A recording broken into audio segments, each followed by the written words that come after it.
Yo, what's up? What's happening? Welcome back to another episode of Football Focus Weekly with me, your boy Nyata Yankuba Kenan, MSc, CAF accredited, and the ever-present man like AK. Let's go.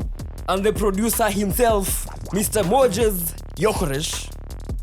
You dropped the ball. You should have said freshly minted.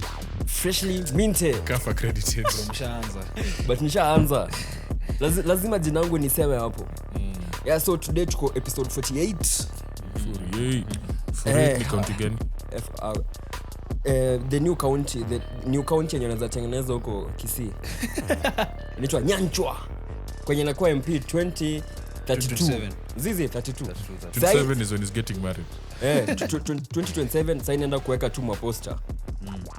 Za kushtua. Like watu wajiulize who's this guy? Unani? Building anticipation for 2032. Mimi naenda 4 terms.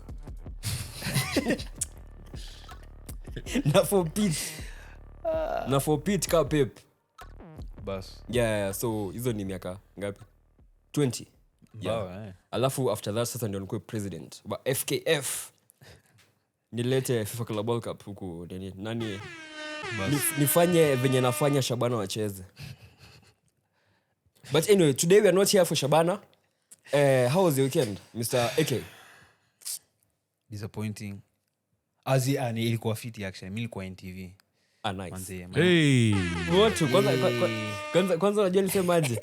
Naomba mniwie radhi. Alisema hivyo. Kiswahili ulikuwa unaongelea huko. The interview ali set us up. Umse alianza na Kiswahili konk na he didn't tell us that you were doing Kiswahili. Acha uogo. Wallahi. So, mimi hapo ningesema tu mimi naongea tu Kisii. Straight so, up. anafaa kupractice. Recap ya City afanye kwa Kiswahili. So 1 week ya Manu. Ya City. Yeah. Ziazin Manchester Derby. Oh, sawa. Kufanya video Nice. Tunakuja leo nini ka favorites. Ndegz, how was the weekend? Tiring, man. I'm just glad Jan is over. I finally got more than 3 hours of sleep yesterday. For the first time in 30 days. Hey. More than 3 hours. Unalala unaamka unapata Ndegz online. Watu wananipatia stress hapa. Pictures go happy. Video, hauja collab, sijui nini ambaga say. Hauja post. Umesahau caption. Yeah, but it has been hectic. How was your weekend? I had the perfect weekend, bro. As in mesha tu ni soft. Nilianza Friday. Shout out to DSTV. Now we can watch Saudi Pro League live. Channel 218 na uko ndio niliona my goat. Alifunga bao moja, but yeah, my first team they won. Did well. They scored 5. But, yeah, my first team won on Friday. So weekend nikaanza perfect. Who scored? Joe Fahy scored a hat-trick. Oh, nice. Alafu Ronaldo na Mane Coman, I think. That's why he's the GOAT. Yeah, then on Saturday Kanisa, then another hate watch. Morocco won. Who were you supporting? Morocco. Why were you supporting Morocco? First, because they beat our neighbor kwa Kiswahili ni jirani. Where is NTV? So walichapa jirani. Alafu, so we had to give them thanks. Jusi tuliwachapa. Na with 10 men. So partially we are also champions. Yeah. Alafu Madagascar walituibia. Si kutupiga walituibia. So beef ilikuwa ya Madagascar juu hakuna venye unaweza dive alafu boy yetu inatolewa. Nugget. True. Ndegz kwani ulikuwa na support nani? Ama ulikuwa ni mimi Madagascar? Why? I did support the underdogs guys. Underdogs ilikuwa Morocco, bro. Morocco had everything. In fact, Morocco should not have been in the final. That Why? Senegal game the red card. Wow. Yeah. Morocco should not be in this final in my opinion. It was supposed to be Kenya and Sudan. Kenya and Senegal. Sisi ndio tulikuwa deserving na tungeshinda at home, but yeah, Morocco won. Dima Maghrib. Lamloui. We did an interview with Lamlui guys. I saw it. Nilikuwa mnaongea Kikisi. Namwambia nimeshinda nikamwambia muongee Kikisi na ona sasa mkafloat. Sasa mbona kutranslatea? Ilikuwa nataka like choices of your consequence of your own choices. Exactly. So ilikuwa nafaa kwa hivyo. Alafu United won. Then tukaingia pale Sunday ugani Amex Stadium. Man City walifungua udhia right mselena ku research hiyo kuniambia hivi ambapo kiungo matata mchawi na si Jean-Philippe kiungo mchawi wa timu ya Brighton ambaye anaitwa Gruda alitia kimiani bao la pili alafu kisha jioni timu ya Barcelona ilienda pale Rayo Vallecano ikatoka sare ya 1-1 so weekend yangu imekuwa isiyokuwa na bugdha. Yule mchezaji wenyu Marcus Rashford yani Makes yule yuko chini kaka, yule yuko chini. Alikuwa anafanya nini pale? Alidrop a stinker wakati wa 96 alijaribu kufunga kutoka half line katikati wa uga punde si punde refaria akapuliza kipenga, mechi katamatika tukafikia tabati. But yeah, my weekend was perfect. I won't complain. Anyway, thanks. Yeah, plus I'm alive. Yeah, true. Yeah, I thank God. So now you get into it. Now he's why you milk the moment. Mimi nadai tu leo nyinyi ndo mnachagua kwenye tunaanzia. Wewe ndo unaanza. Mimi ndo naanza. Okay, let's get straight to Amex. The Amex Stadium and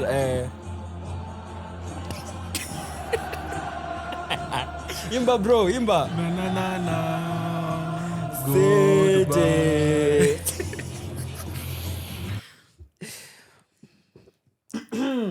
Last week alituambia tu kucheza enough, si ndio? Tuongeze nyingine. Eka times 2. Imetosha. Haijatosha. Aya. So are you explaining yourself? Rutto. And your team? You have 15 minutes. You have 15 minutes. You can start to present your thesis. You can start in 3, 2, 1. Yeah.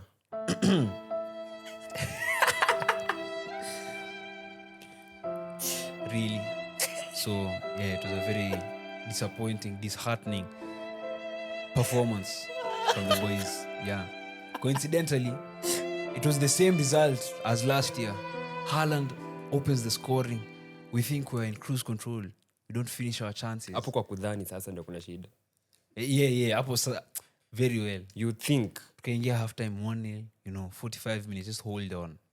Brighton was like, sir, hold my beer. Make 4 subs. And the tide just turns. Nika ship cruise. Alafu ingia kwa storm. Everything just changed after those subs. And then, yeah, we eventually lost to a very beautiful goal at the end. Unajua kitu ilinibamba? Their legend scored and celebrated.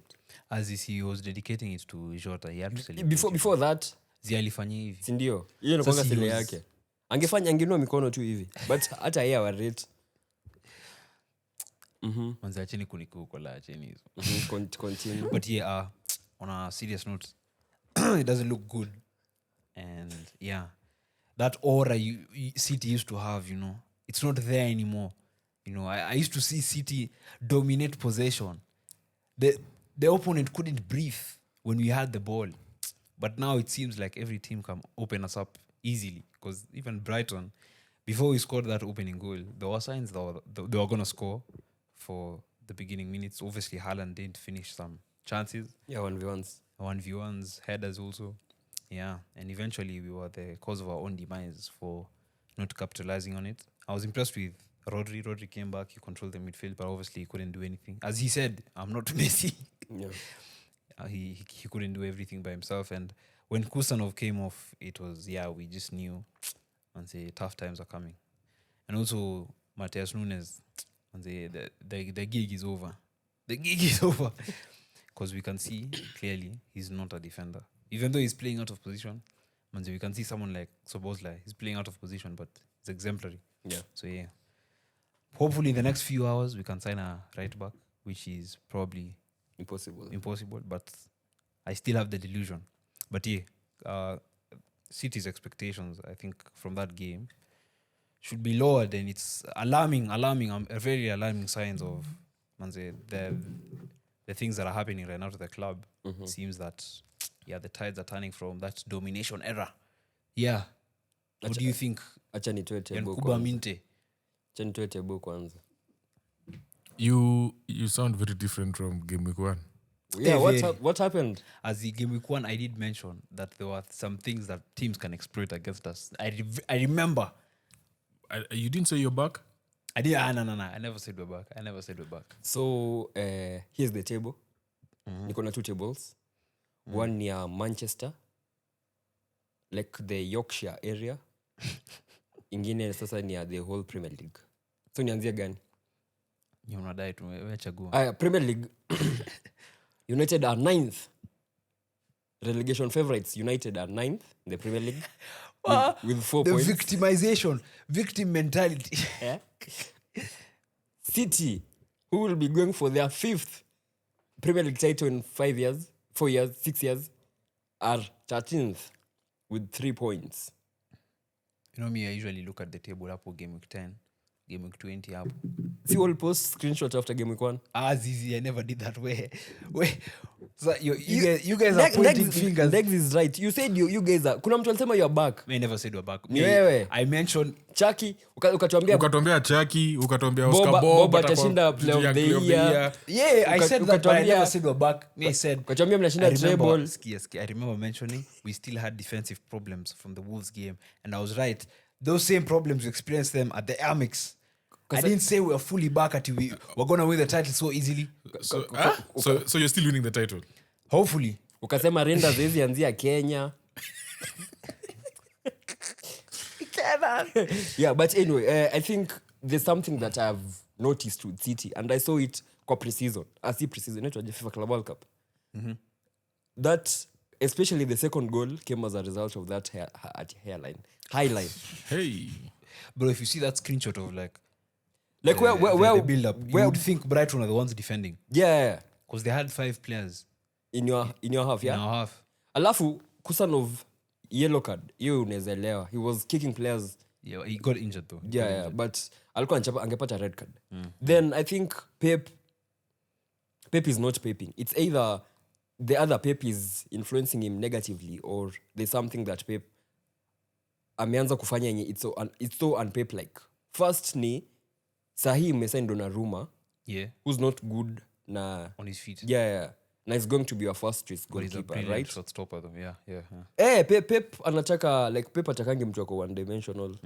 So but okay, finish your point. Yeah, so that for me makes me question where Pep wants to leave you guys, because he's leaving, right? No. He's leaving. Okay, yes, eventually. Yeah. So make na question where he wants to leave you, because kwa squad kunafaa kuwa na continuity. What, as a United fan, I think you other fans, you don't understand that. Juu sisi, since Fergie left, we've never had a style of play. We've never had something sustainable where we'd say even any other manager can come na carry on. Sisi kila manager anakuja tu na style zake, so players wako drunk na style different. Like what Moye said back in 2013 is what we still need now. That's 12 years later. Yeah, so nyinyi Pep, I think ameanza kupotokwa. Ameanza kupoteza, like he's lost his aura, and I think sahi time is up. Yeah, time is up. I won't accept that. I wanted to say, I don't think it's okay. The thing with Pep and Arteta and all these managers, from season to season, there's things that they always tweak, right? Yeah. I feel like this is one of the biggest tweaks that Pep is doing to his team, in my opinion. In his career, basically. In my opinion. And that thing takes time. So, in as much as we are laughing at you that you lost, I also understand that it takes time. Do you know, I was watching Haaland. I have not seen, first of all, shout out to Haaland. Haaland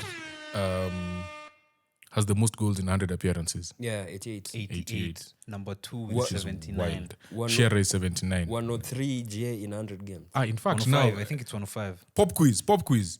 So, Erling Haaland has the most goals in 100 Premier League games. Can you name me the top 10? Aguero. Is Aguero there? Yeah, Aguero is there. Shearer. Shearer is there. Andy Cole. Andy Cole is there. Dwight York. Michael Owen. Henry. Robbie Fowler. Van Nistelrooy. Yeah, that's a good one. This guy from Spurs. Who? Keane. Robbie Keane. Wait, Sheringham. how many have we named? So there's 3 players who played for Liverpool left. Damn. Suarez. Salah. Robbie Fowler nimesema. Torres. One. Torres. Fernando Torres. Torres. So that's the top 10, yeah. Walai. Yeah. So I was bringing up Haaland because I have never seen a Pep team kick the ball long as much as they're doing this Yeah, season. that's Yeah. going direct. I've not No, seen that. I think would it be because of the last result of Tottenham? No. You've been doing it since Like- game week 1. Even since Nini No, but we've done FIFA it Club more World Cup. predominantly. Like I didn't see Like you- Trafford making Yeah. forward This passes. is the most direct Pep team in imekuwa since we started seeing Pep. Okay, he has been trying it last season. I think the game against Chelsea we won at the Etihad. Yeah. Ederson was going long to Haaland, and Haaland was laying it off to Foden. Do you Then know, he makes the run. do you know That's the what last he's been time he did that a lot was with Aguero? doing. Yeah. Because yeah. what Pep realized is that there's no offside from a goal kick. Yeah. So you just go and sit behind the center back. Whatever happens, because everyone is trying to press high and making you guys not play. So it did 2 things. It created an outlet for Ederson, but it also made the defense have to go back to give you some space to play. Yeah. And I was like, again, this is the thing that I find very interesting with football. Football is cyclic, where it's like, it's a cycle, right? Yeah.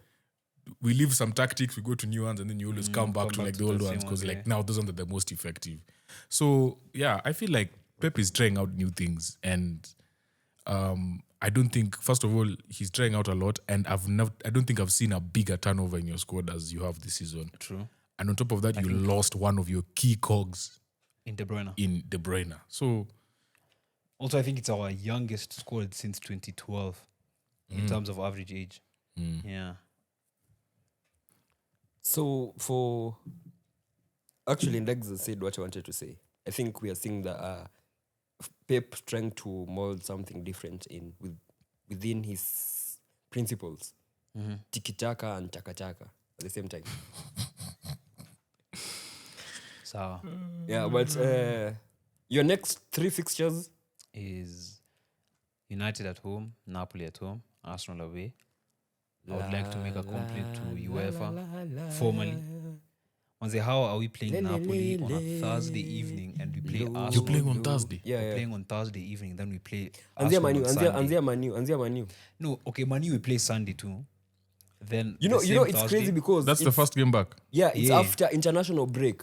You play Sunday, then 3 days later you play Napoli, then 1 day later you play Arsenal, It's very sus. who will be at home also because see you guys your first Champions League game mtakuwa mta versus Bilbao. Ama who are they facing? Atletico and Liverpool. Nani? What's your first fixture in the Champions League? I have no idea. I think it's Bilbao at Emirates. Yeah, but definitely even in terms of what we've done in the transfer market, It's Athletic Club. Yeah, Bilbao, Emirates. In right? Bilbao. In Bilbao? Oh. Okay, sasa there's a balance. See you guys mtakuwa empty hard. I'm letting Kenan have his Unajua from 3 ya Napoli sasa itakuwa nani? De Bruyne, Lukaku. Hoyland, KDB, Maxos. Scary hours. Ahead. Who would have thought? Before we move on to the next game, The Manchester connection. before we move on to the next game, we need to give Shout a out. small get well soon to Cherky. Yeah. He wanted to kill Who you. apparently said he wanted to kill United. He meant at the OT. Nah. Yeah. He said at the Etihad. But you can't avoid injury, so unfortunately, he won't kill you guys. Luckily for you. Lucky. Z, it's for him. Hii haina ya Pogba ni kama inafanya kila mtu. Nini? Haina. Hii ya Pogba. Junini cheki ameumia. Adama Traore said he's going to finish Lisandro. He's not even playing. Yeah. He's not even playing. Jana Biko aliniuliza kama pia alipanda inaitwa aje Haaland. Oh, you are training nini? Kwa changing room. Yeah. Alipanda ali nini huko. But yeah, Chucky, who else is injured in your squad? Foden, Kuzanov, Diaz was dropped. Is Diaz mid. was benched. Dropped is mid. It's not mid. Bro, when you get He's a cooked very by good- R9, What do you mean? R9 was cooking him last week. That was last week. But Richarlison. he's a very good Richarlson. Last week alituambia ni Tottenham. Hiyo ni game we lose. on the Tottenham. Alisahau kutuambia pia Brighton ni game we lose. Yeah. United So, pia so today- United pia ni game yenye you lose. No, you guys have never beat Amorim. Paper's never Imagine beaten Amorim. we've never beaten Amorim, but this is the first game where we beat you guys. No. Hakuna kuchukua hiyo. This is the most mid Manchester derby you're ever gonna see Like you in see, our lifetime. No, it's not mid. It's not. It's not. We are coming as favorites. We are 3 for the points. first time in how many years? We are 3 points off Chelsea. So mnashinda hiyo game na kwa top of the league. No, actually, we are 6 points off, 5 points off the top. Liverpool won. Yeah, and we go to Anfield. Anfield. Anfield. Yeah, where we had the Arsenal. And it's Arsenal. Arsenal FC. No. You need to give respect to the winners, man. To the champions. You never walk alone. That was the yeah. neatest game I've ever watched this season. Hey, true. Like in terms of our top 6. Team Mid zote. in what sense? Mid in terms of Like, it was too okay, much of a chess match that there was It no was chaos. it was way That's too, not mid. It That was makes way, it more entertaining. It It's was Kenan, way it's too Kenan. tactical that like we as neutrals, we are there for entertainment. No. Like no. Kenan, from you're a tactical. Yeah, no, in fact, from- you need to break it down as a tactical. I'm not allowing you. I've refused you. Let me land. Yeah, from a tactical point of view, that was the best match to watch. Yes. Because like as I said, Slot alincopy. Slot nkana ana following box to box. After the game, I said like neither of the teams did enough for a win, and it looked to moment of individual brilliance. Which made the difference, right? Yeah. Slot said if they played 10 times, he game ingesha draw 8 times. Hiyo moja ni Arsenal ingewin, hiyo ingine ni Liverpool ingewin. So it was a tight affair. But then for us as neutrals, someone like George. Like, okay, but for real, yeah. This was the first time that Arsenal were going there. As personally for me, I think I didn't think they were favorites. no, not favorites, but they were going there with much confidence to finally win No. for the first time since Okay, me, I 2012. disagree because also us in our like golden era from like 2017, we've always gone to Anfield and struggled, even if we didn't win that season. Nyinyi mko chini. Since when? Nyinyi mko We will chini. be a better team than Liverpool. Tena but going to Anfield most of was the still time, a problem. most of the time mmeendanga huko time yenye kuna nini, time yenye mshashinda league. So, I think sahi Most of them were in the beginning of the season. Then the Etihad was the second game. sahi timu zote mbili zilikuwa zinatafuta win because Yeah. last season hiyo game ilisha draw, right? I think the last time they won, Arteta was still Their captain. So na alichapa pena. Si ndio? Arteta and Cazorla scored, right? My favorite midfielder of all time. after Foden. Cazorla. Foden hata hizi tumia right foot. So when the games like from the lineups you'd say Haram Teta. Well, I understand from a tactical point of view. I understand why he started that. That's the best lineup. Okay, yeah. That was the best lineup. Do you feel like you would have started as a? Would it be better? Not No. yet. Okay. We said this many times. Yeah, not like yet. the guy is coming into one of the. I mean, it's a very new way of playing, right? Yeah. On top of that, you're missing. If Saka was fit, and if Odegaard was fit, I Different think he story. might have risked Eze. Yeah. But now, having Eze there, on top, you've switched to a game plan where you're now playing Merino, Yeah. and Saka is missing, Madueke is playing on the right. Actually, it didn't make sense. Madueke was your best player. He's the one who No. for me Best attacker. Best he was attacker. for me he was the one who wanted it more. Like Mosquera was our best player. yeah, other than him. Actually, that was the breaking point because in other not the breaking point, as in a point where you can see Arsenal evolving. Ingekuwa last season, mafans wangekuwa wameanza kutense. Their best defender aliumia after 4 minutes. Saliba. Yeah, but then Mosquera came on and I didn't feel like Saliba was missing. So that's kudos to Arteta. But also plaudits to like the Liverpool defense in terms of, people are saying Arsenal are going to exploit that defense from the first 2 games. But Konate, even Karkis, people are saying it would be a mismatch between Madueke and him, but Karkis had a really good performance. It's Madueke, ungangoja Saka. Mi sikuwa nangoja. Like the problem with Liverpool was transitions, and now Gravenberch is back, and Arsenal wako. That was a problem with Liverpool. Defending transitions. Second last in counters. Do you feel team, right? Gravenberch? Us guys. Yeah. From last season. Yeah. You are worse in transition. So hamge exploit the so-called problem for Liverpool. But the other thing we could not exploit is that we all know what our set piece is. Yeah. But we also know how weak Liverpool have been with set pieces. But do you know yesterday we dominant in the other. We had more outswinging corners than the whole of last season. Yeah, actually I don't in one game. I don't think you guys saw what Gabriel did when he shot that ball. Which one? There's a ball that was blocked. Yeah, ikakuwa corner. Alikuwa anakata ichepwe huku chini ndio ikuwe inswinga. So, and the thing is, in as much as yes, we are very good at set pieces, a set piece is only as good as its delivery. Yeah. So if majority of your set pieces are coming from that side and they're all outswingers and we're used to doing them, I'm sure they've practiced outswingers. I'm not saying they haven't practiced. They have, but we have not seen them be as effective with outswingers as in-swingers. Yeah, plus the one who takes them, mngepea Madueke a chap. Yeah, I don't know why they... Yeah, they opted for Rice to take hizo zote. So, I mean, we need to give Liverpool credit. The way they defended those corners even you guys, was really good. Really, I was quite surprised. As an Arsenal fan, I'd feel how a United fan felt in the first game.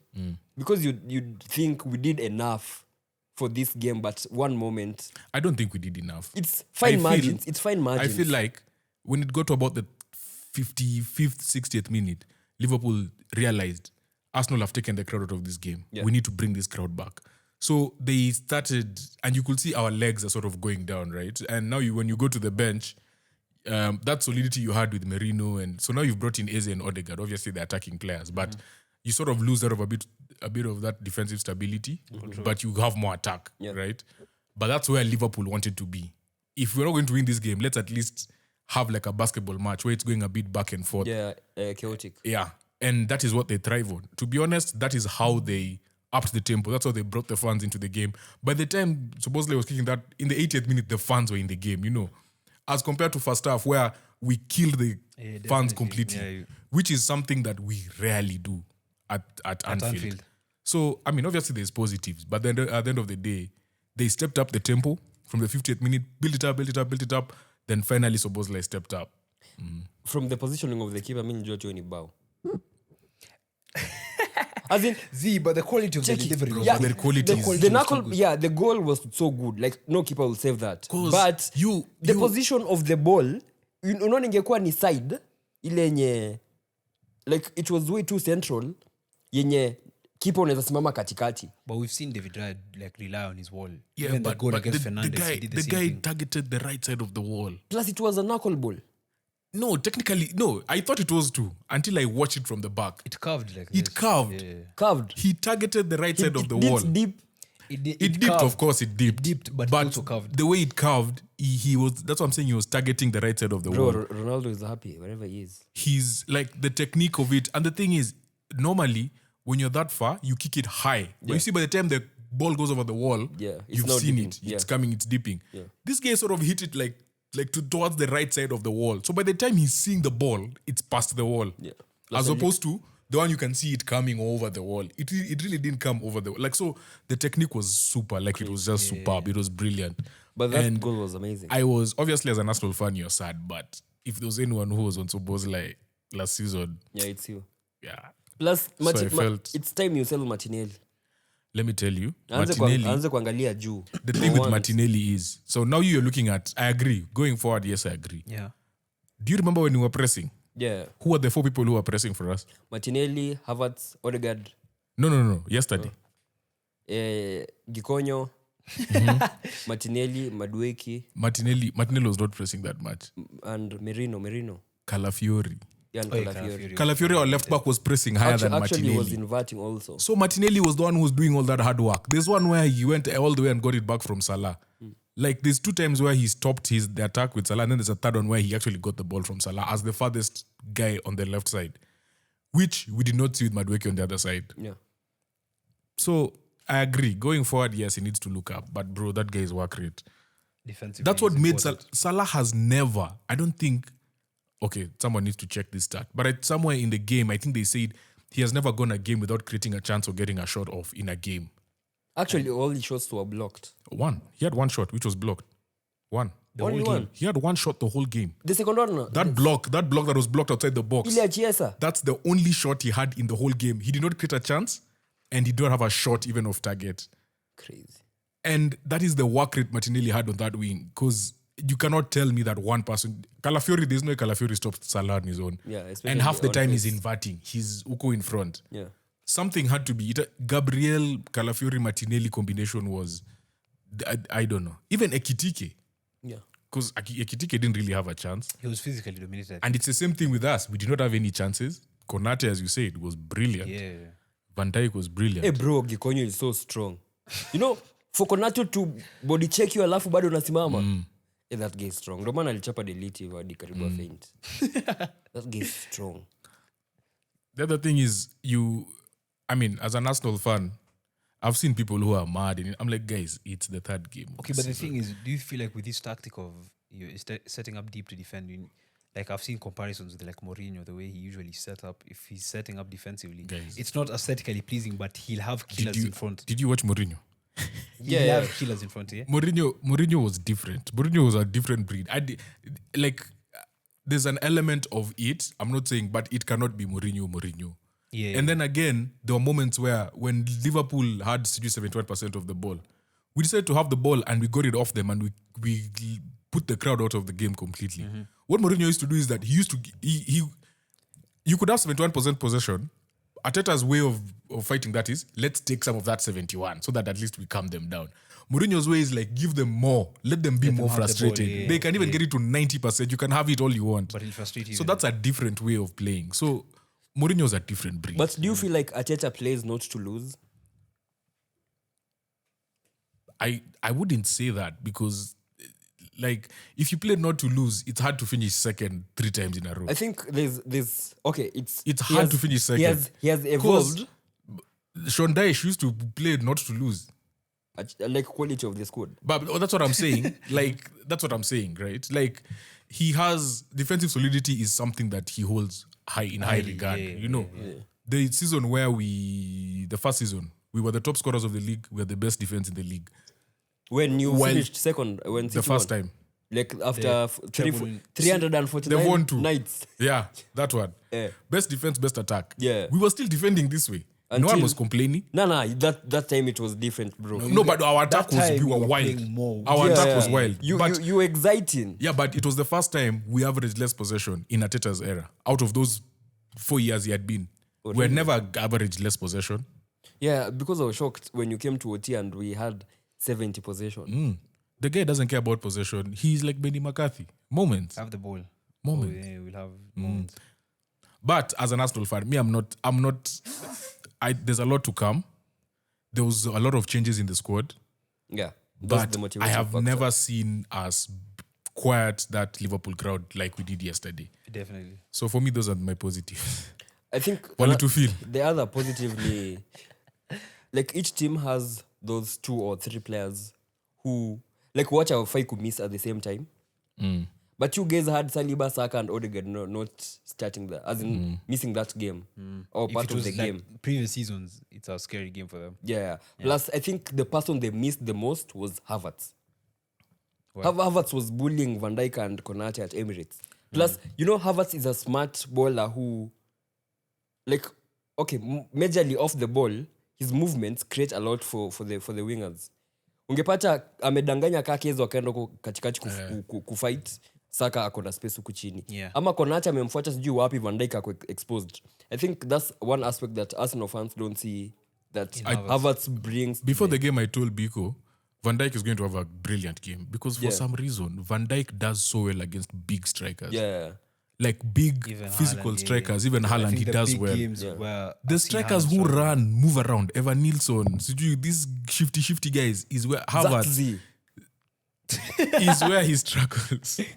Is where he struggles. Yeah, so but in a way, we sort of had a guy up front that is so suits how he plays. Yeah. But to me, that was one of the best games. Again, also, we need to give a big shout out to Arne Slot. Arne Slot's game management has become a weapon for Liverpool. It's a weapon. Curtis Jones coming in. Endo coming in. I know the first game he made the subs and then they lost. Yeah, but then he then brought on Chiesa, scored. The first two games they scored in the 90 plus minutes to win the game. Also Rio came in. This one they've scored in 80 whatever minutes. Yeah.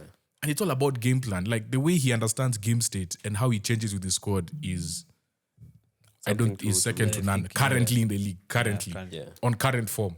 Even I think Gravenberch and Szoboszlai are very vital to how they played Jana. Especially Gravenberch. And also Szoboszlai. And I feel like is playing out of position. I feel like Arteta, you being the dark art manager, angewambia target Gravenberch second half. He had a yellow. But how do you target him? That's why you need mavericks like Cunha and Mount. Like picha tu hapo kando yake akuvunje. Everything has to be about you. So how do you target him? Because like the alternative would have been you bring in Eze. You bring in Eze, but instead of removing Martinelli, you take off a midfielder. But now you see that's what I'm saying. If so, let's say Saka was playing. Yeah. This is a big if. So let's say Saka was playing, Madueke was on the bench. Let's say Martinelli started, right? So then you bring on Madueke for Martinelli and Eze for whoever. Rice Zubimendi, not Zubimendi, but Rice, for example, as an example. Merino. Then now you can attack like that because you have someone who can hold the width, you have Calafiori who can invert, and you have Eze. Eze who's a good career. Yeah. But yesterday, because Martinelli was not effective going forward not some point, the whole game, he had to bring on Eze. And when Eze came on, Eze was doing that thing at Palace where he sometimes goes to the wing, sometimes he goes to the half space. Yeah. But you see why he worked so brilliantly at Crystal Palace is that the team was built around him. Yeah, he was the main if guy. Eze gets the ball, Tyrick Mitchell, go. Mateta, start making that run. Yeah. Adam Wharton, open, just in case. Gehi is coming in from that left side to offer support as well. You saw yesterday how he scored, right? It's like coming off. So the team was built around him. So when you put Eze on the wing and he's the only guy there, so those are some of the things we have to learn how to play with him. Eze is so good that I feel like we do not need to... We can't put him in a hole. We can't say, Z, you're the left guy playing on the left. That guy, is like, we don't know how he can gel with this team. We don't know where he fits. He's like Bruno.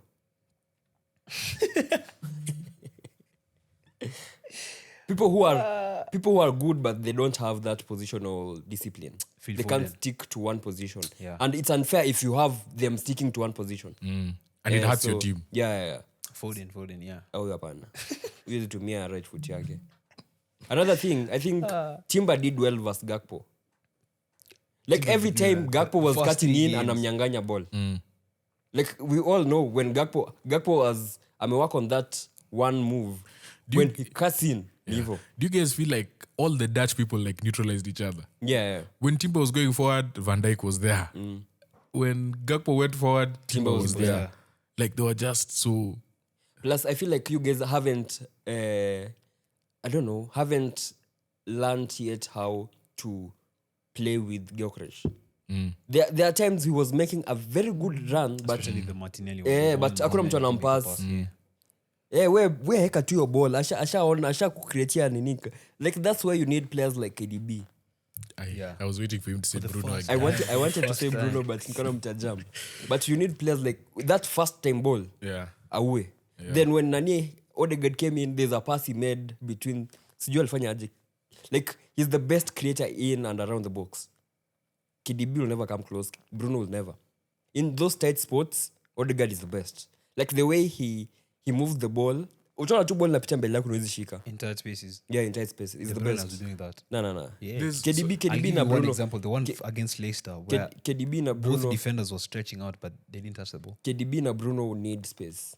And that's why, like, even Lil Uzi, in the first half, I felt like second half, he came to life. But then let's talk about Lil Uzi before we go to United. Double 3. Achana hata 003. I think if he was playing for a different club, not Liverpool, especially United, sahi angekuwa ashaingia therapy. Kwa nini? Juu, the treatment, like, they spent 150 to sign him. And I don't think he has been that effective for them. There are some... second half, he played kind of well. He had some good touches. But then, I think this league is way too physical for him, for starters. Because I saw him... I think there was an argument on both players with him and Cherki, with how they've been very physically dominated. Yeah. So in their first few games. The first few games. So I feel like after international break... they'll need to tweak something now that they've signed Isak.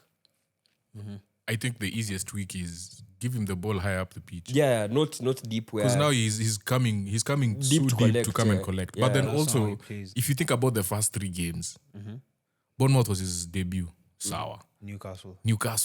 Joelinton. Bro, Newcastle game, the ball was in play for 40 minutes. Yeah, for 90. 40 minutes. That's crazy. So the ball, and then... Actually, the game was played for Did you guys watch 112 Arne Slot's interview? Yeah. He was asked about VATs and he was like, listen, it's not only VATs. Salah didn't touch the ball in that game. Yeah. Ekitike didn't have many touches in that game. Yes, he scored the goal, didn't have many touches. The ball was in play for 40 minutes. And when it was in play, it was in the air. Yeah. Yeah. So I think it's also, again, back to my point with City. For me, it's too early. He's played 2 of the toughest teams. Newcastle away, Arsenal at home. In terms of physicality. In terms of no chances being created, no spaces anywhere. Tactical chess match, like we just give him... But now I think Kenan also brought the argument of the price tag of 150 million. You expect something big from it. It's the third game. No. It's the third game. No. You as someone who bought Grealish, you should not be talking scored on Grealish. the first debut. Don't disrespect Actually, my scored goal. That's fine. And then what did he do? And assisted. He was Shamaliza hiyo. vital in the treble-winning season. Which was his first season. His second season. It wasn't his first. Even Anthony scored on his first game. But you guys are special breed. now, but you Everyone have to scores on give their time. first game for these guys. And you sell all of them. Macheda, Rashford, Anthony, everyone. Macheda was an academy kid. But his first games he scored against Aston Villa. After that Garnacho also scored ACL, I in his think. first season. Yeah. After that First ACL, game. These guys, everyone, United, everyone scores on their first game. Wait, tulia bana. Si ni ukweli? Msitufunze kazi. Sasa tuko different. Sasa tumewapea waanze kuscore after their 4th game. to balance out the... But yeah, Sean Wright Frimpong jana angecheza. I think you guys will have had a chance on that wing. I guess. Yeah. But they would also be more dynamic. Yeah, In that's the attack. problem. So But supposedly I did well versus Martinelli. Come see. he did so well. Yeah, he did so well. well. Actually, in the 2 games. But that guy has some positional awareness. I'm like, are you actually a right back? Yeah, that's the thing. Because even against Newcastle, the way he was pushing, the only issue I had with him is that when the ball comes to your side and then you guys push out as a defense, so then the ball is recycled to the other side, so you have to like move back. Yeah. He was taking a bit long to move back, but Newcastle are not realizing that. Because the thing is, Harvey Barnes, once he makes that pass, he goes infield instead of maintaining the width. Because supposedly wants it to was cut him and shoot. Yeah. But then again, they didn't have Isak, so he was cheating. Because he knew Gordon is not going to run into that channel, Plus, So, intensity. Like, that was the only issue I had with him. But he's a white Kante. it's like at the Arsenal game, he just fixed everything. He has 4 lungs. Who? Supposedly. Sijaona jamaa Supposedly is a akichoka. beast, bro. He's like Garnacho. There's a time we were playing them at OT. I think it came extra time when Ahmad scored. Actually, I have an issue with you. At the beginning of the season, you told me Vats is going to bench Soboslai. No, he was, And we had this conversation. I told you Soboslai cannot be benched. Actually, yeah, I said that. I was young. Young and naive. Yeah. But now I'm changed. 3 weeks ago. It's funny how it's McAllister now getting benched. McAllister akona mpata mtu hii. Hata akona nini, akona furaha. Bedtime. Napewa time. Unajua kama una mtu hii furaha ni kuwa na marafiki. Oh yeah. I can't relate. So we go to United.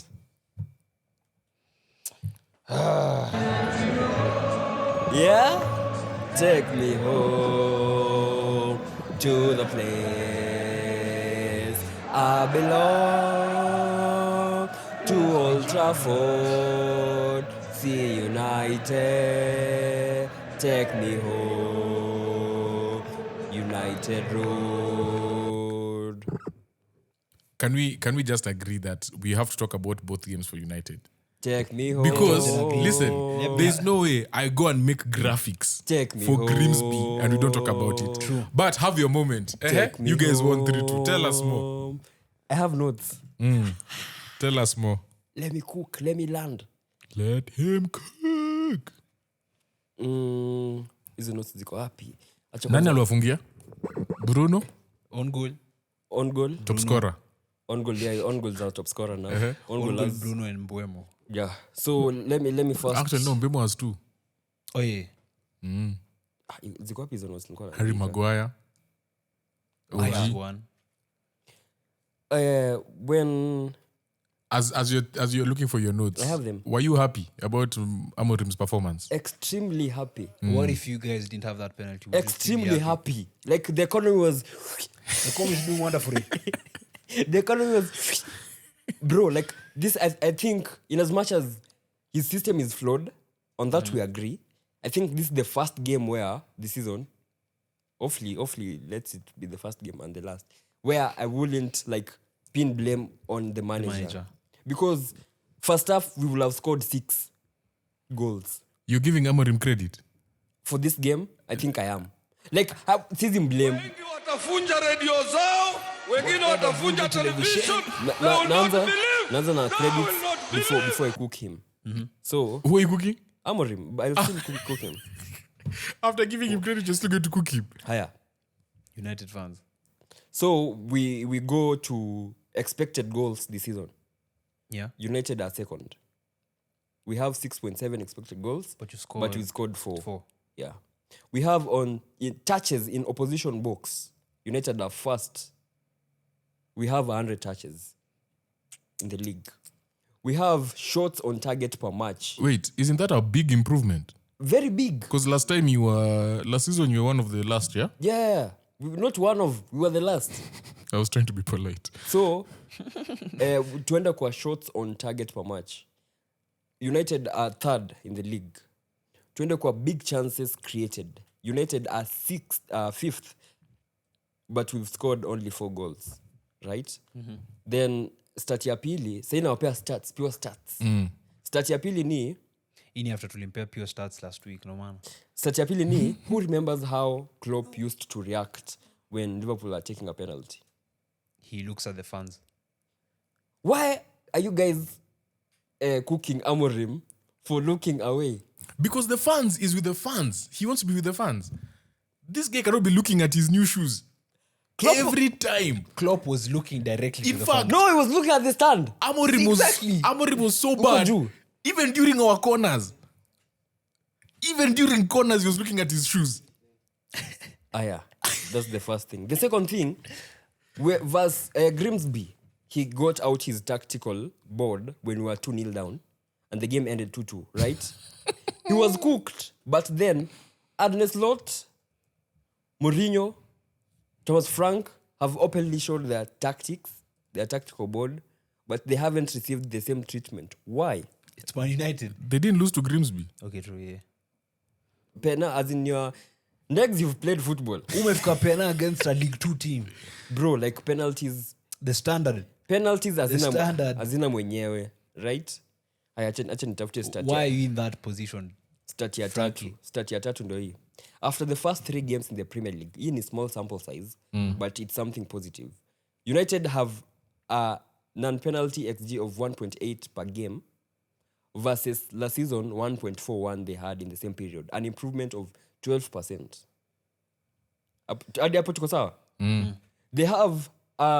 They also have a non-XGA of 1.3 game versus 1.5 per game last year, an improvement of 7.8%. In short, without penalties, Man U ingekuwa imescore 2 goals like per match plus. Last season ilikuwa 1 goal. So we've seen some small improvements. So what's your conclusion? Now pay 2 stats kwanza before I land. Before I get to the Burnley game. Yeah, we've seen their improvements in terms of attack from where we were last season and to where we are right now, right? Yeah.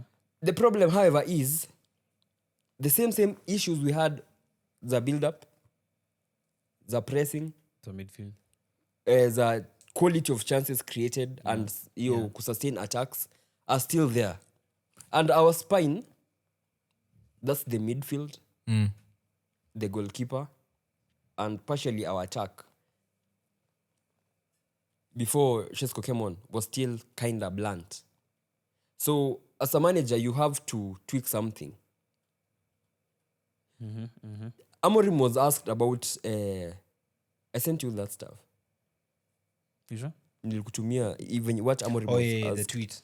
And he said he can't change a system yet for players who haven't yet understood what they are playing. You get? Yeah. So for you to get the foundations of that's another nini. Another. Let me quote it fully. Okay, yeah. Ruben Amorim says he will not compromise on his idea of playing football solely to win an individual game. I played in all my life a 4-4-2 or 4-3-3. What I'm thinking is that we have one system that is going to adapt to different systems. So so Amorim is right on that, because one, have multiple solutions. Isn't what by the way. Have multiple solutions for different strategies. That's one. Yeah. Then 2, have one strategy, then find multiple solutions within its borders. Yeah. So Amorim has chosen 2 of those, as in amefanya hizo zote. Multiple solutions na have one strategy. Yeah. Managers like Ange and Ten Hag and Thomas Frank, they are choosing the 2. Like, wow, they're having multiple solutions within one strategy. Basically, they have different structures during different games. Yes, and that is never sustainable. Case in point, you saw what Bournemouth did to Tottenham. Yeah. So for Amorim, in as much as we can come in hard for him, and rightly so, I think Pia. You need to give him grace. Okay, like. Abuland. For the nuance of like the whole context, I think you guys understand that the reason why last season most of our games were a write-off were because we were focusing on Europa League. Niko contextualize the whole thing, because what you said ni as stats zinasema, na ulisema hivi on live television. Venye stats zinasema ni you have a win percentage of 24 which is ni facts, but then when you get the nuance of the whole like the whole thing ni pia unaelewa tulikuwa tusha write off the league mapema. So hiyo last season tunaanza upya this season versus Arsenal, aside that hadn't lost to a top 6 side in 3 years. They have not. When was the last time they conceded 3 goals? They conceded 4 goals actually. That's against City. That's the last time in 2-3 years. These guys haven't conceded more than 10 attempts per match. They faced a United side that finished 15th. United had 70% possession. They had a 2 XG, and they had 22 attempts on goal. So we are seeing there are some improvements, yes, but something it's still lacking. And for me, I think it's the profile. And in as much as this is going to hurt United fans, I don't think he's our best player. Ametoa mbali, ametoa in the trenches, but I don't think this system is cut for man like Bruno Fernandes.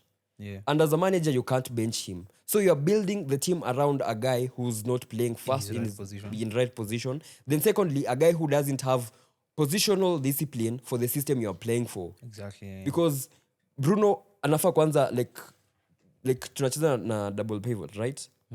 but most of the time kwa games tunakuanga overnumbered in midfield. So you'll have Bruno leading the press, the right? Yeah. And the center backs, sasa, hawajui, do we step or do we just hold, like, tukwe na, nitonga rest defense? Kituka hiyo. So we have gaps. Rest defense. There's kuna, huku nyuma kuna watu, na huku mbele kuna watu, so katikati unaweza jenga expressway. So that's what the manager is yet to fix. And then also And until he fixes that, I think we are going to have games that on eye tunaweza to dominate, but once we get figured out, every attack that the opponent have, they seem to score. Yeah. Even Burnley were like that. They had two chances. They had 3 shots on goal. They scored 2. And kitu nilinibo kabisa ni we again considered from a set piece. But you've brought a keeper to the squad, so that could be a positive. 2. Sindio? Which one and which one? No, sorry. Which one are you talking about? The one they signed. We've signed Laments. Are you not getting Martinez now? Baby No, Couture. the deal was off. No, the deal was Oh, off. imekata. Actually, it was supposed for us. We were supposed to give them Sanch. Dibu. We were supposed to give them Sanch. See, Sanch has gone to Villa. Sasa si ndio, sasa si ikataa the permanent nini. So United triggered 1 year extension because contract yake inaisha. So tumetrigger extension moja as 1 year. Then Dibu, I think, has signed a contract. So nika tulitumiana. So since you dropped stats, even me can drop stats. Drop. So you guys you've won 2 of your last Premier League home games. Yeah. 2 out of 3. Which is as many as you have in your previous 11. Mambo ya last season simekwambia chana. No. See, tuna drop 2 stats. See, we are proud of you. Nimekwambia get the context. Bruno Fernandes penalty was Manchester United's 4th latest winning goal on Opta records in the Premier League. And 2nd latest at home. After who? Michael Owen. Nope. Wait, repeat? Macheda. Bruno Fernandes penalty, timed at 96-10, was Manchester United's 4th latest winning goal on Opta's records in the Premier League since 2006-2007. McTominay. And the 2nd latest at home. McTominay was Brentford. Hey! Yeah. He scored a brace in 3 minutes. Scott Max, yeah. Yeah. Hey, that's crazy. Owen I'll and also, my last stat. You're the first team in Premier League history to score your first 2 goals as own goals. We are that shameless. So at least attacking improve. At least Attacking improved. Tulikuwa nanipea stress ni our goal of the month. At least kuna candidates. Mkona on Gonbili at least. Tutapea Mbeumo. Bro, what a signing. And again, what a signing. Matthias Cunha injured. Thoughts? So, I think I've seen 3 or 4. What did he get? What was the injury? Hammy. Yeah, like uliona Delap.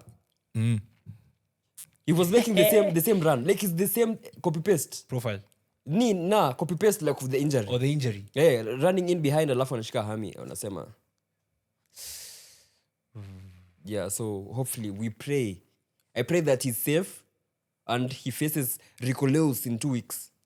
He's not coming back in 2 weeks. I know. But that one, just forget. That one, we give him maybe 4 weeks. Yeah. But I saw him walking and laughing after the game. You'll walk. Those things you walk. It's the next day that you feel it. Some don't, like Delap. Yeah, okay. He teared it. For my guy, the Maverick, Cunha, I think he felt something.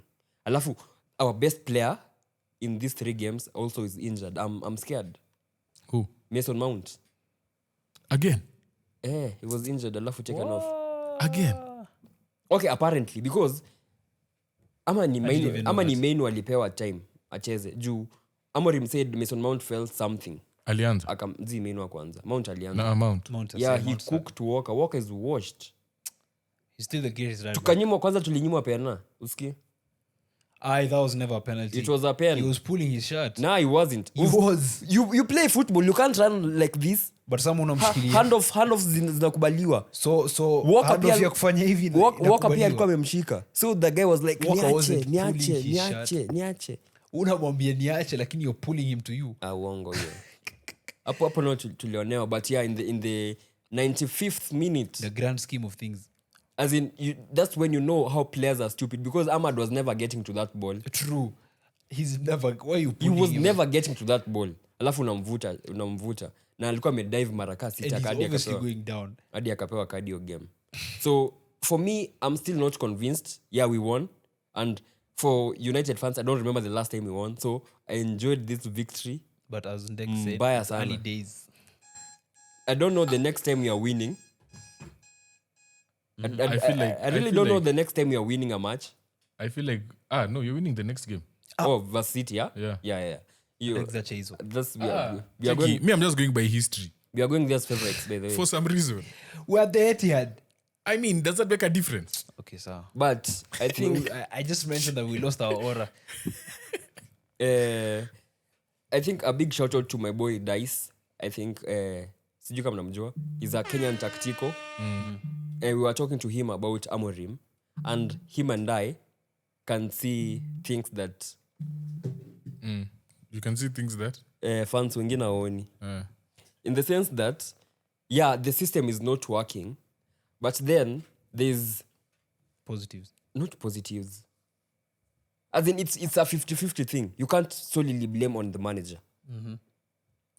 Because when you go back, there's a video Ndegz and I did when first Amorim came, where we profiled each position kwa system yake. It's a different make of 3-4-3.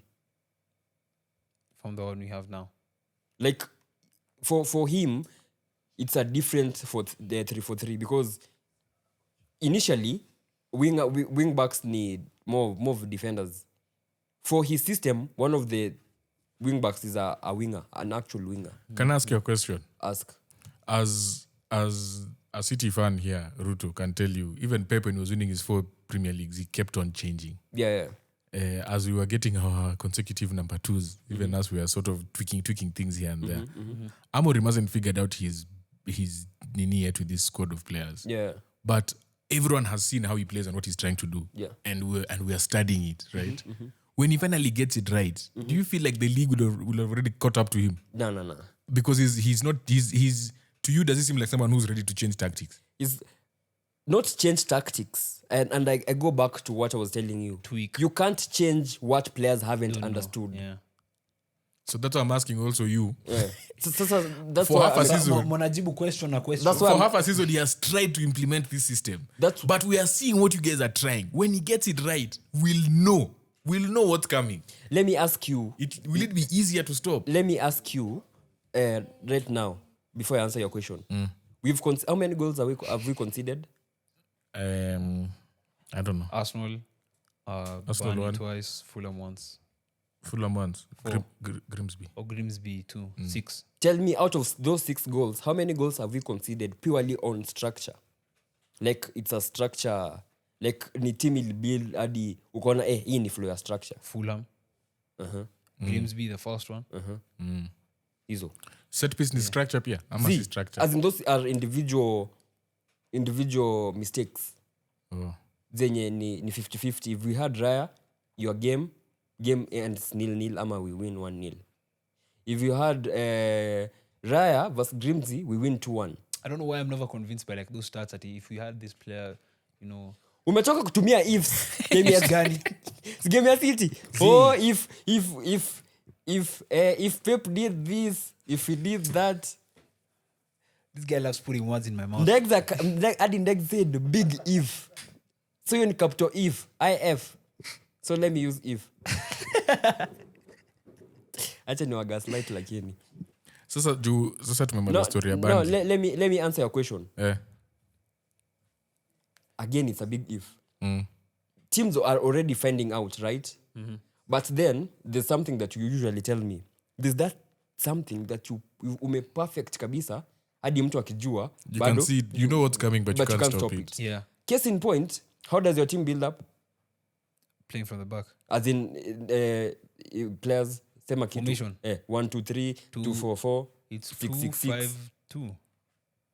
6-6-6, 7-7-7, Yeah. include a goalkeeper. Kwani yeye ni See, nani? like I'm trying to see something. Kwenye Or how do you defend 4-4-3. 4-3-3. 4-3-3? Yeah. As in, umeanza jaba. How does your team build up? Build up to 3 something 5. That's exactly what we do. That's So, what I just said. Inside that 3-4-3, which people are crazy about, we play different systems in that 3-4-3. So formation has never been a problem, but who plays in the formation is the problem. True, I agree. Because if Licha is fit, he steps up into midfield. Sai tuko na delete who when has he pass to save his life.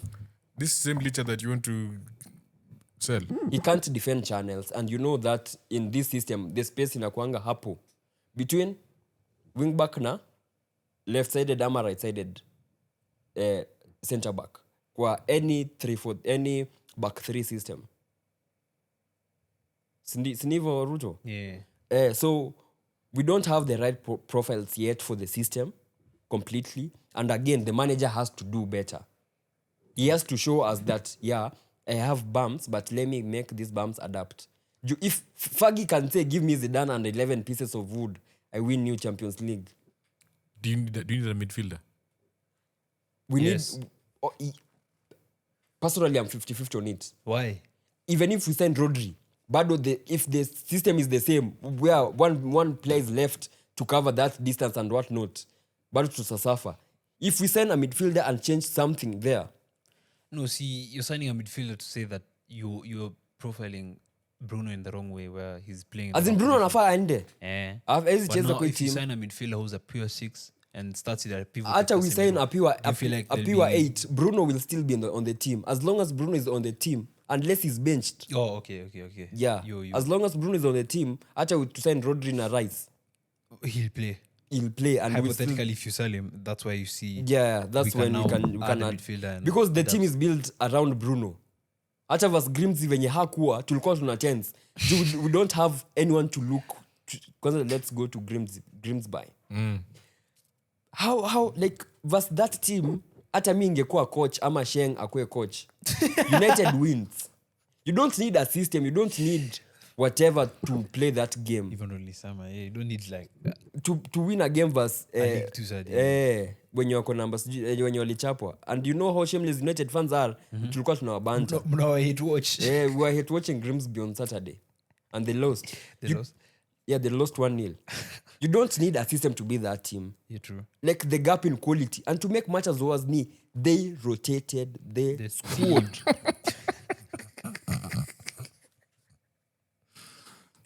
Yeah, if I was in the first 11, bro. What? They had their goalkeeper is a United fan. Alisikia uchungu ati. Hadi alikuwa anatuachia pena. But wapi. They had a Kenyan winger, as in that made me feel bad because again, it was a blessing in this case. You imagine ye pekee ndiye miss pena alafu tushinde. Angefanywa racism hadi ya dead. At least ingekuwa ni mzungu amemiss. But again, I was equally disappointed in that game. And Tumewatch Wakenya wengi wakimispena the last few weeks. Walai. naye yake ilikuwa jaba. Bro, ulikuwa unatry nini? Okay, I don't know what he was trying, but he went down the middle. Like to the if side and if Onana saves your penalty, then you must be... there's a problem. Yeah. So Amorim was mad. Hadi hinted on resigning. Then on Friday anaulizwa, I think after ameenda akasomewa na Sajim akamwambia Ulifanya ile research yako akiuliza ati my players were loud. When his post match interview akisema my players were very loud. yeah, like he wanted to quit. He said it kwa press on Friday. I hate my players. Yeah. He said the players spoke loudly and we also like the first 15 minutes alisema I didn't recognize what we were playing. In as much as seen a style of play, sikujua players wanacheza nini. Yeah. So nasema that lose was a blessing in disguise. Why? I don't know. But even though United squeeze tunaji copy him. That's how you cope. Everything is a blessing in disguise. Yeah. But we were not supposed to lose that game. As in, I was expecting Chesco to start pad. Mbeumo, he scored. There's Cunha. But tukachapwa. So, but again, it's United. Last season, Liverpool lost to Plymouth. But hakuna mtu aliongea. tuliongea amkuongea kwanza. Ndegz alinyamaza sema it's an Arne Slot's first season, but let's give him grace. wako championship, wako league 2, but still they're in the championship. And again, let me educate you guys on this. Like, can we stop comparing other managers to United? You're the only one who does it. I don't, because other teams at your manager amekuja 3 weeks in, ashapata the right like asha implement something that he was doing ama the team was already doing. First, these teams have footballing people who make decisions. So if, for example, what interests about your team? We don't have those people. Like ndio tumepata last season. Na there's an aspect of continuity. Like you understand your squad. Unajua siku hizi kila kitu iko data driven. Yeah. You understand your squad, how they play, your profiles, then you get a manager who does something closer to that. That's how Liverpool hired Arne. Because he was closer to Klopp than the other candidates. Guess who was the other candidate? Nani? Amorim. It was Amorim, right? I was gonna guess this Leverkusen guy. It was alikuwa shakata. It was Amorim. Wakasema, we don't have players for this system. Na the closest we have to a gegenpress na something kitu yote inaweza tweak ni players can understand easy ni Klopp. If you guys today sack Pep, you either go for Arteta or mwende yule manager wa Girona or something who plays tiki-taka. The guy from Marseille, he was in Brighton. De Zerbi also. Someone closer for the squad. Squad is tailor-made for him. Yeah. Sisi, we didn't do that. We have, since Moyes anacheza system different, Van Gaal different, Mourinho different. Ole, Rangnick, Ten Hag different, kila mtu. So give this manager grace, but again he has to show us. At the end of the day, he game ni results based. So if you're not getting results, we can't trust whatever you're doing. Yeah, so we move. Tuongelee United. Bana, standard. Sinakwanga hivyo. Aya, I think there's only one place to go. Yeah. Champions of the world, champions of the world. La la la la la la la la. Of the world, champions of the world. What did Salisbury do? So there VR. was, roulette. I mean, itwangaje? Yeah. Good. It's a roulette, light? Ebu George tuambie. Roulette. Nini? Angalio skill. Ile kuzungusha round. Yeah. Roulette. Yeah. Roulette. Like unaongea kama Mfaransa. Iko na team mbili, sasa you have to pronounce. Ingekuwa moja, ingekuwa roulette. Wewe acha siasa. Jiko na team mbili ni roulette. Okay, so roulette basi. The roulette. Muniz was doing that, and definitely when you do that, you have to land somewhere. So coincidentally he landed on Chaloba's foot. They went ahead and scored. Then it was deemed a foul. Chaloba akaamka hivi akaona ni bao, akalala hapo chini because VR had to review. Now when VR reviews, they slow down the challenge. So in slow motion it looks bad. It looks bad. So the goal was chopped off, and again wakaona ni mistake. And that's also Lisa PGML apologized. That was the first. Fulham. That was the first mistake. The second mistake was in an attacking sequence. João Pedro handled the ball.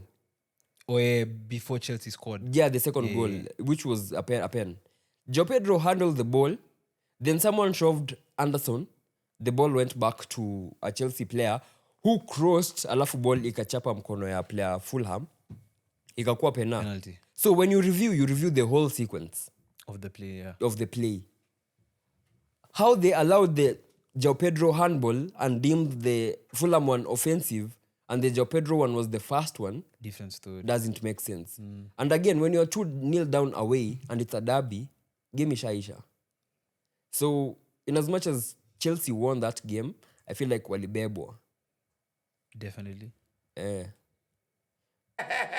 Na mkinitusi kwa comments mtawatusi. I'm waiting for Kenan. Hujama Brighton na Jibol. Yeah, so credit to them. And again, you need games like this to win.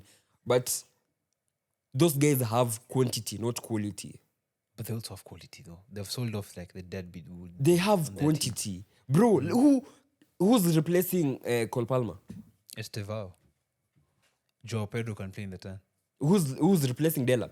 They had to they've recalled they have recalled McGui and they had to cancel Jackson. Because Nicholas Jackson had already landed in Bayern. Did you guys hear what his agent said? Yeah. When a plane What's what the plane goes is? forward, it cannot go backwards. Yeah, so Jackson is... But I would be as well pissed. I can't have landed in Bayern, then you're calling me back. But you're still contracted to the club. Yeah. There's nothing you can do. 8 years. There's nothing you can do. With the 8 years. Well. Plus now they wameanza kutishia Sterling.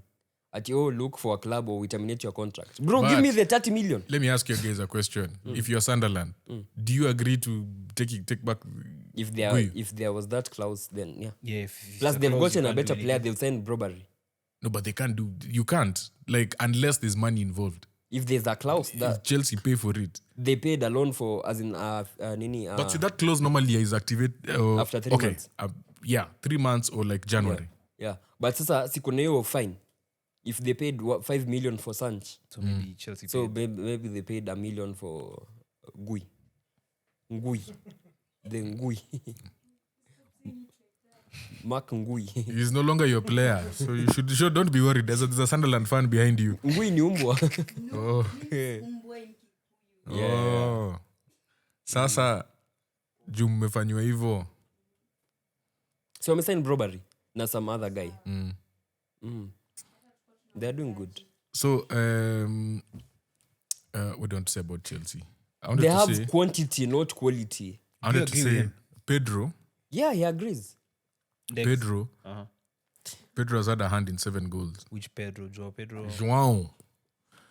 That's the most. Becoming the first player to net 5+ goals in his first 5 starts for the club. Since who? In Chelsea? Yes. Cole Palmer? No. Ian Batty. Wait. He's scored 5 goals. Yes. In his first... In the first 5 games for Chelsea. Costa. No. Kenan Ndegz.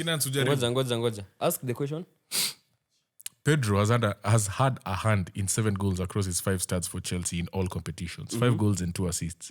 Becoming the first player to net 5+ goals in his first 5 starts for the club since in 2019. 2019. Tammy Abraham. What the hell, bro? Kenan. It's actually Tammy Abraham. He scored a hat-trick on his second game versus Wolves. Him and Mount, when the Cobham kids were killing it. On the 2019 ilikuwa Form 1. Ilikuwa as well as Form 1? I was in Form 1 2019. Toka nje. Can we go back to your question? That's mishtuka. Ulikuwa unauliza swali gani? Uko na ID? Do you agree with Do you agree with his point that? that Nini? Chelsea have have quantity, not but not quality. I feel like they also have quality. Like they do, but when the quality is injured. Okay, so my bat is different from your bat. Tebu niambie bat yako. My bat is they keep changing this quality.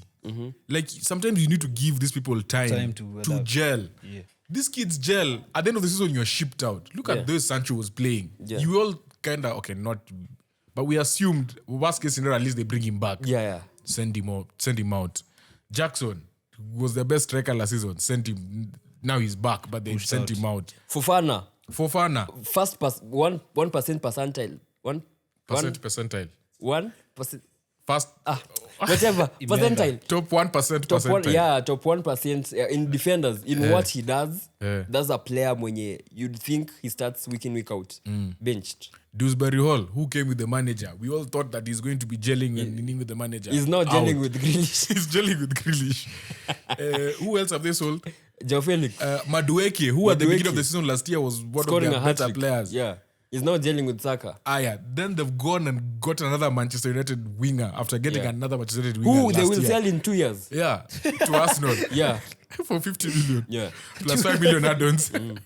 So that's why I'm saying my bat is different. Like they have quality, but they just they're not given time to like gel together. Because every time you're shipping out people, which so far has worked. Let's just be fair to them. Yeah. It has actually worked. And they're the best-selling team in the world. And they're the best-selling team. Most definitely. But it gets to a point where you're like, hey, bro, like when do we just have the team build? Like when does it stick together? And to me, I still feel like taking Jackson on loan was the bad decision. And I Very told Samiro this 2 weeks ago. Very bad. If Nick Jackson goes, I don't believe in Pedro and Delap. Either of them to sustain this form of a whole season. Yeah. Because it will happen. Like they've proven to us so far. I'm not saying they can't do it, but they've proven to us that they cannot even last a whole season. They cannot be fit for a whole season. Just like Haaland. Delap was being benched by the guy from Ipswich. I've forgotten his name. That guy was benching Delap, and we all at that time Delap was in all our FPL. Hatcher. Was it Hatcher? Something with the salt. Yeah. Pedro was being benched by Welbeck. Yeah. And Ruttos. And then he got injured. When he came back, Welbeck was still starting. Yeah. So that's the thing. Like, you have to show me at least, even if you're doing it in the Chinese league, do it for a whole season, Yeah. But to be fair to them, they're playing in the Premier League, so it's also tougher. Plus, the best ability is availability. Yeah. So when you keep missing players in that quality, then you have to trust now an 18-year-old in Estevo to lead your line. I think it's a bit unfair to him and to the club, because these kids need protection. Like, there's a time I was asking Ndegz, why is Odegaard injured and your manager is playing Gabriel as that Gabriel Jesus? No, the other Gabriel Magalhaes as a 10 instead of bringing on Nwaneri. But Ndegz told me in times when things are not going good, you don't drop kids to such an environment. Pressured environment. Yeah, so from a manager's point of view and managing players like Pep did with Foden, you understand that. So their front line, as in Chelsea, I think they have one of the youngest squads in the Premier League, if not the youngest. I think they still do. Probably, yeah. Yeah, they do. Yeah. So these are not the players when things are not going, who do they look up to? Garnacho, because he's played with Cristiano? Yeah, so I think they need experience in that team. And their best player is at 20. Akongapi, mekangapi? Palma. I think 23, 22. Yeah, so it's so sad that anajifanya sasa juu age na vile alikuwa City alikuwa anajua paka birthday yake. Hadi anajua rap yake ya alikuwa anajua alikuwa form 1 2019. Yeah. So they are good side going like I think they'll be in contention and up until March. But they'll be in contention for like the cup competitions. No, even the Premier League. They can. I believe they can. They'll reach farther in the cup competition. One thing that Maresca showed me, he can adapt to how a team plays. Yeah. So in the long run, it's not sustainable. But kwa zile game kubwa zenye kama a United, like Newcastle, not Man U, a Newcastle United, an Arsenal, I don't say Arsenal. A City, it's easy. Liverpool. Maresca na Sisi. This season. We are going by past. Maresca na Sisi. Alipiga PSG, bro. I see. Kwani Arteta na coach PSG? Si PSG liwatoa Champions League. Ni sawa. Hata Aston Villa walipalitia PSG shida. Kwani kwa nadhani sasa mbona tunasema Kenya ni champions wa CHAN? Kadi joto tulipiga Morocco. Si ndio? With 10 men. Tulete Grimsby tuonyeshe. Tulikuwa na red card game. Ya Grimsby. Achukua na manager. But again, I think for me they'll be in contention for the Premier League up until Champions League. I think that you're aware of. Yeah. Where you're going to face Bayern. Like now they start with Bayern, right? We'll go there. Chelsea remain unbeaten at Stamford Bridge in the Premier League in 2025. So they're yet to lose this season at home, this calendar year at home, alongside two other teams. Who and who? At home. Arsenal. Umepigwa home. Mad. Tulipigwa end of the season. City. He's got City. We lost to Tottenham at home. In 2025. Brentford lose at home. Yeah. Okay. Liverpool haven't lost. They lost. Liverpool is one. They lost. To who? Nottingham Forest. At home. That was last year. It wasn't at home. It was at home. Yeah, it was at home. He said 2025. 2025. This calendar year. Yeah. Oh. So that was in 2024. Oh. Yeah. So Liverpool. There's two teams. The other team lost this weekend. So this start only worked until Villa. Wow. Imagine. Brazy stuff. Yeah. Also, they've scored 5 set pieces. They've scored, they've scored 5 of the 7 goals have been from set pieces. So they're the new corner FC. Arsenal liko hapo. Ukiuliza the last team, Arsenal and Brentford, they have to be there. No. They've scored 4 from corners. That's as many corner goals as they've managed in the last 24 league matches. Damn. Yeah. So they're on the up. Enzo has the whip. You go to Europe. Before we go to Europe, I need to talk about Palinha. Tottenham lost at home to Bournemouth. Bro, Yeah. that was Root expected that. He's smiling. yeah, that was my right play. I said it was the most Spursy thing to do. As in, They he beat got City. Fairs. He got a lot of predictions this weekend. United winning their first game for the next Spurs. 3 months. Spurs losing. You guys losing. I'm all summer draw. As in Lisama draw, I said they would draw. Oh, but it was almost. Yeah. You said City will win. Hapo now ulinoa. Yeah. Yeah. So I was watching Palinha and Spurs could surprisingly could not play through the press, Definitely. the Bournemouth press. Their And- first shot on target came in the 70th minute. Yeah, It and was very disappointing. They couldn't build. he addressed a very key thing in this Spurs team. They were Iraola conceding or- stupid goals. Iraola. No, Spurs. Palinha, Spurs signing Palinha. Oh, yeah. They were conceding dumb goals. He's gone, he's just sitting in front of the back four, doing so well to protect that back four. You saw the result they got at City. And what was the one they won before that? 3-0 Burnley. You saw, and in both those games, the opponent actually had more possession than them. So now when they were like, yo, here, have the ball. Let's see what you can do. Palinha's progressive passing is non-existent. But I don't think he's a deep-lying playmaker who can control your game. But so that's a thing. So do they need an upgrade? Do they need to sign someone before the transfer markets? In a few hours, Yeah. but I don't think so. Because it was quite alarming. I know I've said that there's some things that will build over time. But that passing is just not him. It's just not in him. There's some things we told Pep, we'll give him time. We'll give Arteta time to figure it out. We'll give Amorim time to sort his code out. But if you can't pass, you just can't pass. Yeah, true. So I'm very interested to see how these guys play moving forward. With Palinha in the squad against teams that will allow them to have the ball. Because that was a big result for Bournemouth. Definitely. A team that went and lost everyone. The whole Everyone. Yeah. Yeah. Kenan. Kuna breaking news. Break it. McGuehi. Tulikuwa tushaona. Has? It's almost collapsing. Because Igor, who was supposed to replace him at Spurs as Palace, collapsed. So they haven't signed papers yet, as much as he finished his medical with Liverpool. So the deal is still hanging. Jeez.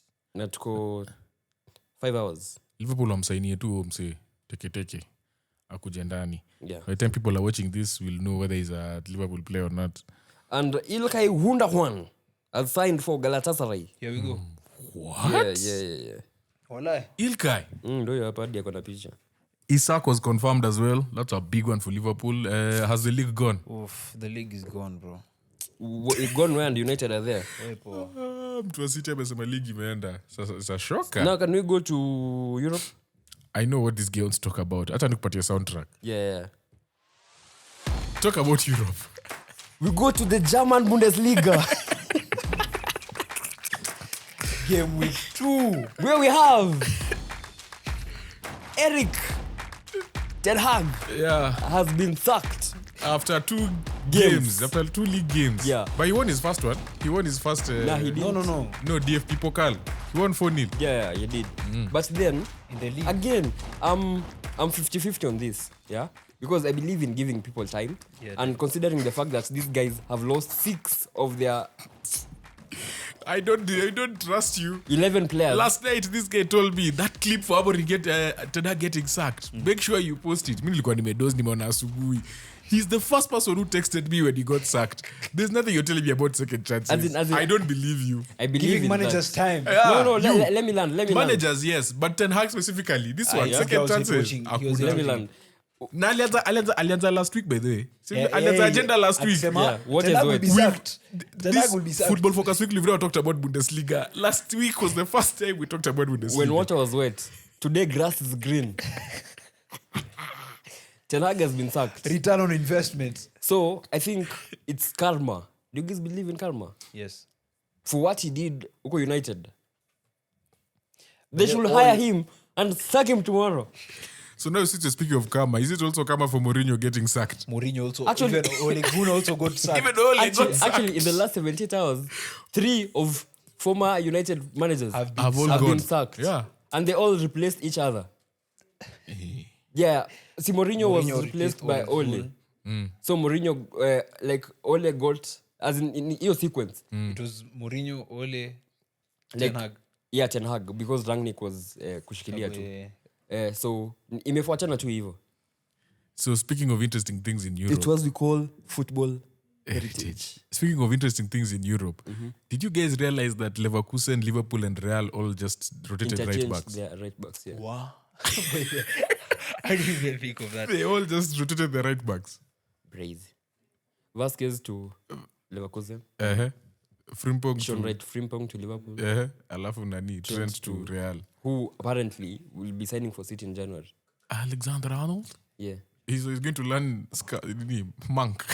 Yeah, Mancunian accent. But Chuko wako na Rashford anaweza mshtua tu. Manzi anampigia tu. Now we say water. In another news. Another news in Europe. Champions League draw was done. Woo! Yeah. The Champions League draw was done. And where do we start? Tell us. I think where's one? Zlatan. Oh my God, did you guys watch that? Yeah. He's the one who came up with the idea. He came up with it in 6 minutes. Yeah. That was actually quite interesting. And I was wondering, do you think Motsepe will do such a video?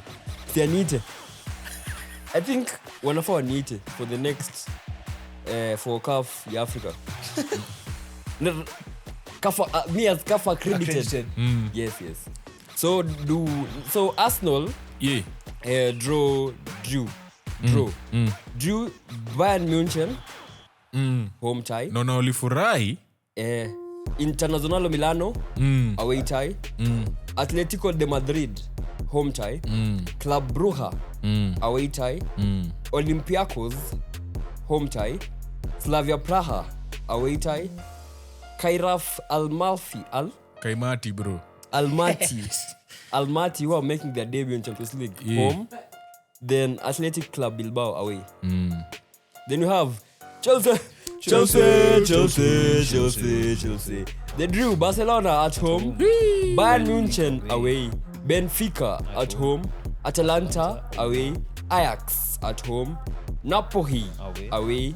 Pafos home. And Karabakh away. I saw that Chelsea Barcelona. What did it first remind you of? 2-9 Ronaldinho. Cha, outside the box. Take. And then also Iniesta. That finished. And then Torres. Yeah, and Torres. So they have hapo kuna heritage. Yeah, hapo kuna history. European heritage. Next team. Liverpool. They drew Hala Madrid. It was written on the skies. At home. Inter away. Atleti at home. Frankfurt Ekatike Derby away. Oh yeah, by the way. Yeah. PSV at home. Marseille Greenwood TTV Greeny away. Karabakh at home. And Galatasaray away. There they should finish top 3, top 4. Yeah. Top 3. I think easily. they beat everyone by Inter. I think they beat Inter. This is not the same Inter team. They'll struggle with This is not the same they've Inter changed team. the managers. Yeah. I think Real pekee inaweza wapea shida. True. We have Manchester City. Wacha tupe. Yeah, mtu wa City. We do Borussia Dortmund at home. Real Madrid away as usual. Bayer Leverkusen at home. Villarreal away. Napoli at home. De Bruyne's homecoming. Bodo Glimt away.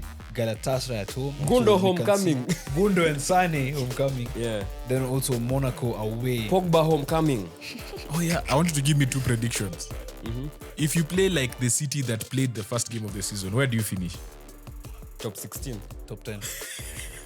if you play like kama kuna top 8. If you play like the one that played this past weekend, I to go top 24. Nice. But you know, top 24 it doesn't mean anything. It does. You know, PSG were top 24. It does, bro. It does. They changed the rules because last time when you walianza away tie inafaa kwa the last one. Alafu si top 8 walikuwa na buy. Walikuwa na buy. They didn't play. Yeah, they didn't. But they didn't do playoffs. Wali interchange. Like for you guys, you are supposed to play PSG away tie second leg at home. What? As in second leg inafaa kuwa at home. Msema away tie second leg. Nimekosea. Wanafaa kucheza second leg at home. When you nika second half ku face straight for the end, there's that boost. Ama clock end. Hapo Etihad. Yenu inaitwa South End. Uongo. Wallahi check. South End si the team. Inaitwa South End. Kwenye away fans wanakaa. Yeah, it's the South End. Unaona Ultrazone wanakaa na away fans.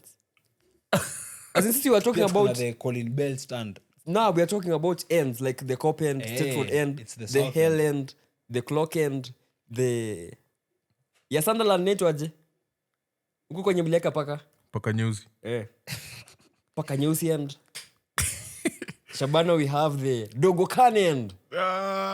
But unajua si stadium mzima si ni Ultras. Ndio tunajua. Yeah, so Newcastle drew Barcelona. What? At home. Na wanaanza nayo. PSG away. Benfica at home. Leverkusen away. PSV at home. Marseille away. Athletic Club at home and Union Saint-Gilloise away. Saint-Gilloise. So ulikuwa unaongea French mapema, mbona umenisa hii? Sasa tunasoma kama mzungu. Roulette. Tunasoma kama mzungu. Aya, tusomea nani? Yeah, the champions. You can't disrespect the champions like this. See, I think they have the hardest draw. The European champions, Spurs, take on Dortmund at home. PSG away. Villarreal at home. Frankfurt away. Slavia Praha at home. Bodo Glimt away. Copenhagen. A repeat of Europa League semi-final. Copenhagen, City's favorite team, at home. And Monaco away, where they'll be facing Ansu Fati. Where Somea champions of the Champions League. PSG will be facing Bayern Munich at home. Barcelona away. Atalanta at home. Bayer Leverkusen away. Tottenham Hotspur at home. Sporting Lisbon away. Newcastle at home. And Athletic Club away. I think they have their hardest draw out of everyone. It happened last season. Yeah, nani? PSG have the hardest. I think so. Facing Bayern, Barcelona, Tottenham, Newcastle. Those are 4 very hard games. There's a kid who at your kid. There's a team that made their Champions League debut. Only wako na the hardest draw. I mean, we mean the top teams. Obviously, the bottom teams, every game is tough. This guy is rage beating us. Uko chini, kwanza Kaimati wako na magames, wako na Real, Inter, Arsenal, Sporting. Nimesoma tu za Prem. So no, we're just saying, like for them, all those are hard fixtures. Kuna mtu alifanya draw ya United. Ebu tusome draw ya United. Grimsby. Okay. Do you know by the end of the season you'll only play 40 games? Which is fair. We need that rest. No. Bro, let me tell you. We are winning. One of the worst things sometimes is rest. You guys need to be playing. You need to, those things are being coached, you need to go implement them somewhere. I won't be surprised if you start organizing midweek friendlies. Yeah. You'll have many this season. You have so much time. Yeah. Ama you just play in League 2 for like 5 game weeks. We need a rematch with Grimsby. Second leg. Yeah. Any other agenda in European football other than what Garnacho posted? Ali post, dear God, alafu ile picha. Oh yeah, but Chelsea alafu amen. After mafano wamemcook. Umemwambia now go and idolize Mauluda. Wachae Cristiano or Anelka. Umse. Sasa amepost farewell ya nini? Me, I want Kenan to apologize. To? Ulikuwa umesema United will finish above Newcastle. We will. And Newcastle went and bought 2 strikers. They've bought Johan Wissa and Walter Mada. Johan has gone to Newcastle. Yeah. And Walter Mada. Tamada was one of the best strikers in the under 21 Euros. Yeah. Even So that's sorted, bro. alitusumbua sisi kama wanini Wereno, Portugal vs Germany in UEFA Nations. That guy's a beast. Yeah. Sasa, do you retract your statement? Or No. do you think United will finish above Angalia tebu kwenye wako. And I still stand by what I said. Unai Emery, Nuno Espirito Santos, and Eddie Howe. Yeah. 2 of those will be sacked. Aya.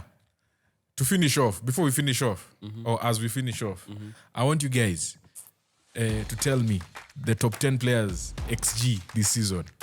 Let's go. Grealish. XG. See XA, XG. Expected goals.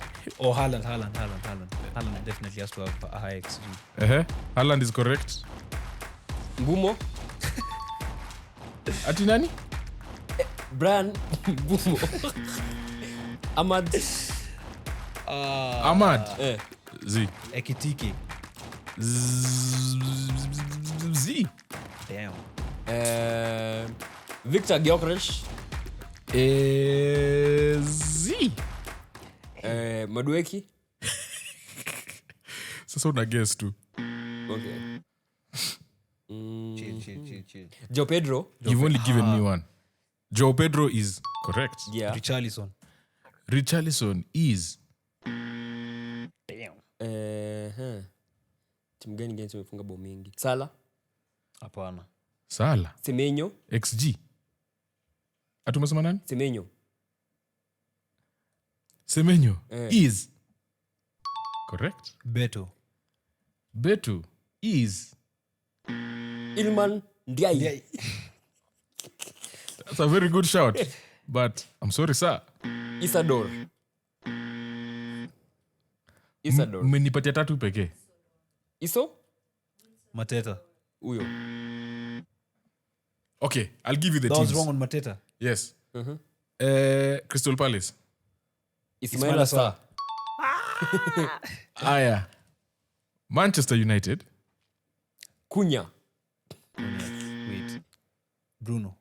Of course, he's had 2 penalties. So his XG has to be high. Yeah. Mimi nimepata tatu. Chelsea player. Enzo. Enzo is right. Penalties also. Yeah. Aya. Brighton player. Welbeck. Damn. Nottingham Forest. Wood. Arsenal. Nishasema Gyökeres. Sachs. Odegaard. Rice. Timber.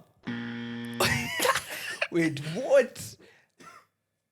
It can't be Martinelli. Merino. Calafiori. Oh Lord, no.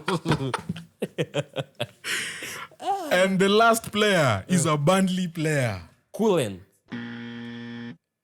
Foster. Midbury. I won't even lie. Kyle Walker. His name is similar to Sancho's. Jadon Anthony. Ako chini. Sio ndio avuta Ahmad. Yeah. Ako chini. Aight. Make sure you like, subscribe, share. And tupatane next time. Tunashoot international break. Atushoot, ndio. Predictions. Tunashoot prediction Monday. Predictions. Hakuna break. Tuko Monday. Pumzika ni heaven.